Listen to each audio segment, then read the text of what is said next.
Hi guys, share ko nga pala yung ganap namin kahapon. Isi-share ko kahit hindi nyo naman itatanong.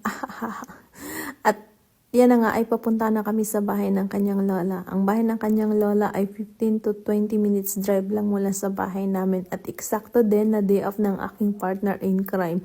So bago kami pupunta doon, dumaan muna kami dito sa restaurant para kumain ng lunch. Kasama ko nga pala yung buong pamilya niya, so hindi ko na sila sinama sa video kasi respect their privacy. At nahihiya din sila, so ako na lang muna. At dyan na nga kami sa restaurant at yan tamang selfie while nag-aantay ng makain. At yan na nga, nag-umpisa na yan, naubos ko na yan. At yan, ang sobrang sarap. At sa huli ay umorder ako ng kape. At dyan na nga pala kami sa bahay ng kanyang lola. Ayan, tamang selfie pa din.